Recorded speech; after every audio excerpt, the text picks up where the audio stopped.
সংসার জীবনে টুকটাক একটু কিপটামি করার কারণে যদি ভালো দিন দেখতে হয় আগামীতে আলহামদুলিল্লাহ, তাহলে এরকম কিপটামি বারবার করতে চাই। আমার সংসারে টুকটাক একটু কিপটামি করি সব সময়। আল্লাহর ওপর এবং নিজের ওপর এইটুকু বিশ্বাস আছে, আজকে আমার খারাপ দিনের জন্য আগামী দিন আমার অনেক ভালো যাবে। আমার সোনার একটা সংসার হবে, যে সংসারে কোনো কিছুর হয়তো অভাব থাকবে না। আমি যখন যেটা আবদার করব, আল্লাহ আমার সব ইচ্ছা হয়তো একদিন পূরণ করবে। এই বিশ্বাসে আমি প্রত্যেকটা দিন এইভাবে সাজাই। আসসালামু আলাইকুম এভরিওয়ান। সারাদিন কী করলাম সব থাকতেছে এই ভিডিওতে। আশা করি আজকে আমার ভিডিওটা আপনাদের কাছে খুব ভালো লাগবে। আর এই যে ডিফেন্সের ওয়াইফ হওয়ার খুব সুখ। আমার হাজব্যান্ডের যখন তখন ডিউটি পড়ে যায়, আজকে 2টা থেকে 6টা পর্যন্ত তার ডিউটি ছিল, এই জন্যই সে ঘুমাচ্ছে। আমার তো গেট খুলে দিতে হবে, আবার লাগাই দিতে হবে। তাই ভাবতেছি রাতে এমনি বসে না থেকে যেগুলো টুকটাক কাজ আছে ওগুলো সেরে নেই। তো আমার মাংস চর্বি যেগুলো কষানো ছিল ওগুলো সব শেষ। তো আমি ফ্রিজে দেখলাম যে হাফ কেজির মতন গরুর মাংস ছিল, আর আমার আগে থেকে তেল চর্বি সব কষায় দিয়েছিল। তো ভাবলাম 2টা মিক্স করে আলাদাভাবে সিদ্ধ করে 2টা মিক্স করে রাখবো আবার। তো এই জন্য যেই কাজ সেই করে নিলাম। মাংসগুলো বড় বড় পিস ছিল, আমি আবার ছোটো ছোটো পিস করে আবার কষাইলাম। ফার্স্ট টাইম আছে মগজ ভাজি করব। আমি কখনোই মগজ খাইতাম না। আমি যখন ক্লাস 7-এ পড়তাম, আমি একটা অ্যাক্সিডেন্ট দেখেছিলাম, একটা ছোটো বাচ্চার মাথার মগজ বের হয়েছিল।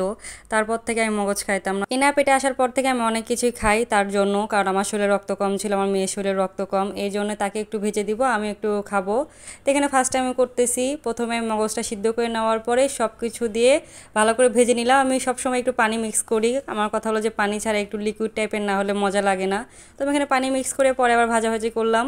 খুব মজা হয়েছে। মানে অল্প একটু মগজ ছিল, আমি পেঁয়াজি দিয়েছি 3টা, মানে একদম পেঁয়াজ পেঁয়াজ হয়ে গেছে। আমার হাজব্যান্ডকে একটু দিয়েছিলাম, বলছে খুব মজা হয়েছে। রাতের বেলা সব কাজ শেষ করতে করতে একদম ভোরবেলা ঘুমাইছি। উঠেছি আবার 11টার পর। তো কালকে তো মা চালতার আচার করেছিল, খুব মজা হয়েছিল। এই জন্য আজকে আমি বাকি 5টা আচার করার জন্য আবার চালটা কেটে নিলাম। মানে এগুলো কষ্টের কাজগুলো আমি করি, কারণ মা বয়স হয়ে গেছে, অত আমি চাপের কাজ করে নেই না। আর এই যে আমার হাজব্যান্ডের আবদার কালকে রাতে সে করেছিল, দেখতেছিল যে বউ তো তার জন্য এগুলো সব কিছু কষায় রাখতেছিল, যে আমি 6 ভাগ করেছিলাম যেন 6 দিন রান্না করা যায়। আমাকে বলেছিল এই তেল চর্বি দিয়ে যেন আমি কালকে ছোলার ডাল রান্না করে দেই। তো এই জন্য রান্না করতেছি। আমার হাজব্যান্ড তো খুব খুশি হবে যখন দেখবে বাসায় এসে এটা আমি রান্না করতেছি। মানে আমার হাজব্যান্ডকে এটা রান্না করে দিলে সব থেকে বেশি খুশি হয়। এটা যদি আমি সপ্তাহে 4-5 দিনও করে দেই, আসলে সে ডাল টাইপের আইটেম খুব পছন্দ করে, সেটা যে কোনো ডাল হোক। আর এটা যদি করে দেয় মাছ দিয়ে বা মাংস দিয়ে তেল চর্বি দিয়ে, সে সবসময় পছন্দ করে। তো এখানে রেসিপি দেওয়াই আছে, আমি ডিটেলস আর কিছু বলতেছি না, কারণ আজকে অনেকটা আর সারাদিন অনেক কাজ করছি, ডিটেলস আর সব কিছু বলতেছি না। এই যে রান্না হয়ে গেছে, এখন খাওয়া দাওয়া করবো। এরপরে বিকেলবেলা আমি ফ্রোজেন আইটেম এখন এখানে ফ্রাই করব। তো আমি সসেস এগুলো চিকেন নাগেটসগুলো আমি পিস পিস করে ভেজে নেই, কারণ আমার কাছে মনে হয় যে আমি যেভাবে মজা লাগবে আমি সেভাবে খাবো। ভিডিওতে কে কীভাবে খায় সেটা আমার দেখার দরকার নাই।